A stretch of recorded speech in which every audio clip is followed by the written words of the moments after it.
రైట్గా AP assembly సమావేశాల విషయానికి వద్దాం. ఐటీ కంపెనీలు ఉద్యోగాల కల్పనపై అసెంబ్లీలో చర్చ జరుగుతోంది. విశాఖలో ఐటీ కంపెనీల ఏర్పాటును గత ప్రభుత్వం ప్రోత్సహించలేదని సభ దృష్టికి తీసుకువచ్చారు సభ్యులు. విశాఖలో ఐటీ కంపెనీల ఏర్పాటుకు చర్యలు తీసుకోవాలని కోరారు. 2019-2024 మధ్య ఐటీ అభివృద్ధికి కనీస చర్యలు లేవని లోకేష్ చెప్పారు. ఐటీ కంపెనీల్లో వాటాలు అడగడంతో ఎవ్వరూ ముందుకు రాలేదన్నారు.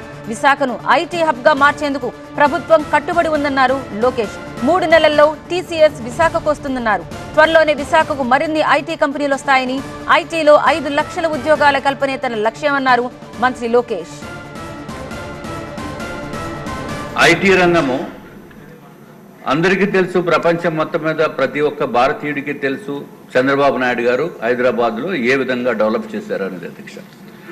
అట్లాగే అధ్యక్ష, వాస్తవాలు మాట్లాడుకోవాలి కాబట్టి Visakhapatnam IT parks association, Rushikonda IT parks association అధ్యక్ష, కిసాన్ క్రెడిట్ కార్డ్ మీ వ్యవసాయానికి మరియు వ్యవసాయ అవసరాల కోసం 3 లక్షల వరకు లోన్ పొందవచ్చు.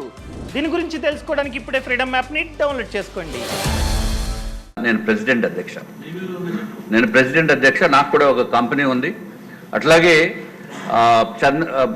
రాజశేఖర రెడ్డి గారి సమయంలో, వారి టైంలో మాకందరికీ కూడా ల్యాండ్స్ అలాట్ చేశారు అధ్యక్ష.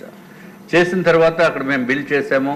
సరే, తర్వాత ప్రభుత్వము చంద్రబాబు నాయుడు గారు వచ్చిన తర్వాత అత్యంత అద్భుతంగా చేద్దామనుకున్న సమయంలో అధ్యక్ష మొదలు పెట్టడం జరిగింది. మిలీనియం టవర్స్ కట్టడం జరిగింది.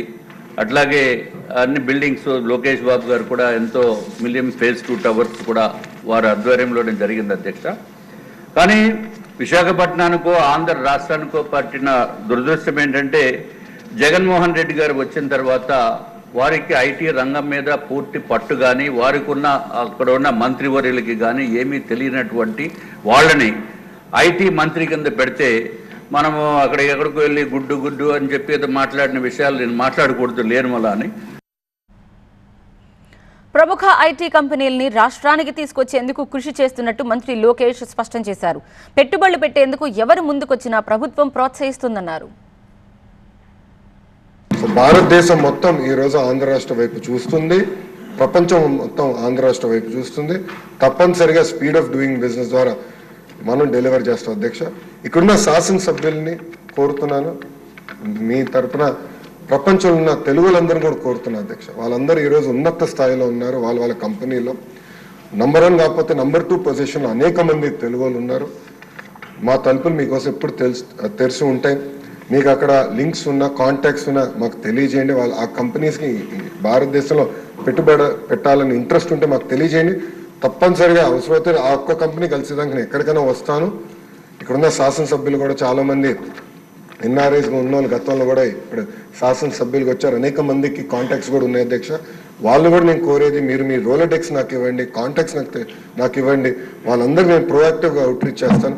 కలిసికట్టుగా, ఇది కేవలం ఒక లోకేష్ వల్లనే అవుదండి, కలిసికట్టుగా మనందరం పనిచేస్తాం. ఒక ఎన్డీఏ కూటమికి చెందిన శాసనసభ్యులందరూ ఈ సభలో ఉన్నారు.